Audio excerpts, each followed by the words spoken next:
Okay, we are going to bind off the cuff, three needle bind off the cuff around. This is one that I've already completed. So I'm going to just take you through the steps of how to knit, how to do the three needle bind off on the cuff. Just give you some tips and tricks. It's pretty much the same.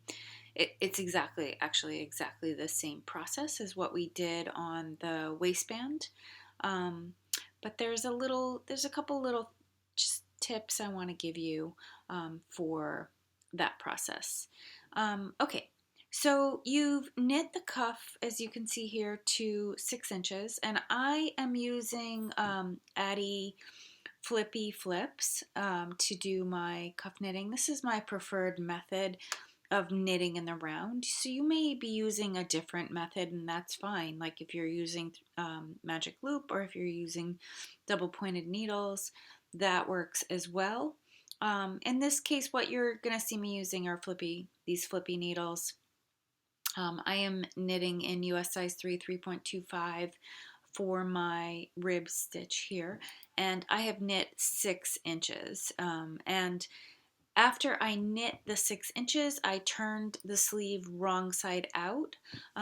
Before I began the rib, I put a stitch marker to mark the last row of the main color, and that's to help me line up these knit rib lines right here. So you can see pretty clearly that this row right here is my first row. So what I want to do is match this stitch right up here on the first needle with this right down here, this area right down here. So I'm going to go ahead and do that. So let me just flip that over.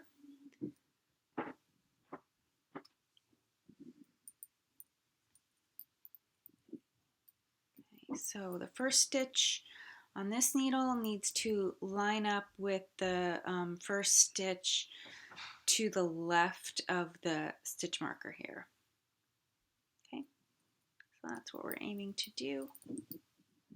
And that'll start me off on the right path for lining all these stitches up. All right, and I am pretty much there with my folded cuff. So there we go. Got my first stitch lining up with this first stitch to the left of that stitch marker, and my yarn is in the right position for me to go ahead and knit that. What is missing now is my other row of stitches for the three needle bind off. All right, I also have my size 5 or US 5 3.75, I don't think it's going to focus in, but 3.75 millimeter double point needle for my working needle. And then the flippy flips come in a set of 3, so you just use 2, and then you have 1 working when you're knitting in the round. But in this case, for the 3 needle bind off, I'm going to use this for my second row of working, and I'm going to just leave these here. Now, contrary to the waistband, where you could pick up all the stitches straight across the entire length, obviously I'm not going to be able to pick up all the stitches all the way around, so I'm just interested in picking up a handful of stitches, maybe 10 or 12 stitches at a time, and then I can, because it's a double point, I can go ahead and pick up another 10 or 12 on the other side. If you were doing magic loop, and I'm not a fan of magic loop, but that doesn't mean you shouldn't do it. You should certainly do whatever you're comfortable with. But if you're using magic loop, I would assume you should be able to take another double point needle and just pick up stitches all the way across for half the amount or whatever amount you have on the one side, and then do the second side. That would be the way I would do it. In this case, I'm going to pick them up in reverse order. So I'm going to start with the first stitch. So this stitch right here on the needle, this one right here, I'm going to start stitching that first. So I want to match that up with the rib line, which would be this rib line right here. And then the second thing that I'm looking for is that really easy to find line from when I knit I knit one stitch, I purled and then slipped one stitch in the back for the first round of ribbing. So if I can find that Suri loop, then I know that my loop of sock weight should be in just the next column. So I could start with that.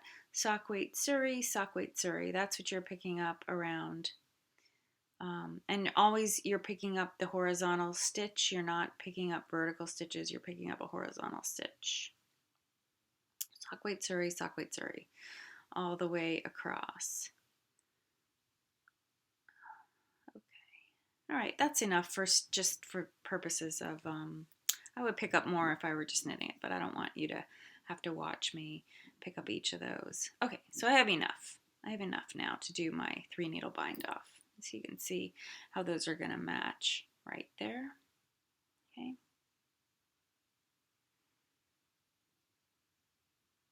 Not sure what my camera's focusing on. There we go. So you see, I've got sock weight Suri on the side that's closest to the cuff. The pieces where I had to pick up. All right, so now I'm going to take my working needle, my double point, my size, US size 5 double point. These are US 3.25 flippy flips, and I'm going to slip the first stitch knitwise, wrap, but not take it off, and then go in purlwise, wrap, slip that through, put the yarn in back, pull that loop through, and then let both of those drop off the needle. There we go. Same again, wrap, purlwise, knitwise, then purlwise, pull it through, put the yarn in back, pull it through, both of those loops slip off, and loop one over the other, and then etc., etc. So knitwise, purlwise, push the loop through, then put the yarn in back, then pull that loop through the first loop, and off it goes. And then we wrap one stitch over. Let me do that again one more time. Put the needle through the first stitch knitwise, wrap the yarn, but don't pull it off. Put the needle through the second loop purlwise, wrap the yarn, pull it off, put the yarn in back, pull that loop through the first one, and push both off. And then loop those over just to get so you pull the one over the other to get one stitch back on the working needle. All right, this needle that you're seeing poking through is what's in back. It's not really bothering me. It's just sort of hanging out. Not really worth worrying about. All right, and this should make you end up even when you get around to the other side without any trouble, but if you run into problems, I find the simplest way, like if I end up with an uneven amount, the simplest thing to do is to, if I have too many on this side, to just knit 2 at the same time, or if it's on the other side, purl 2 at the same time. That seems to work pretty well. Okay, there you go. You can see the chain stitch. Again, you want to do this nice and loose so that you get good give. So let me show you on the finished cuff. It's got very nice give, way more than I would need to put my hand through. So it's a very stretchy bind off, particularly if you go up a needle size or 2. And again, if you're struggling with tightness, if it's a little too tight with using a same needle size that you use for the body, just go up a needle size or 2 and you'll make it looser. Like if you're a tight knitter, I'm a loose knitter, so this is plenty. This is making it plenty loose for me. Okay, the next thing I'll show you will be how to set a zipper.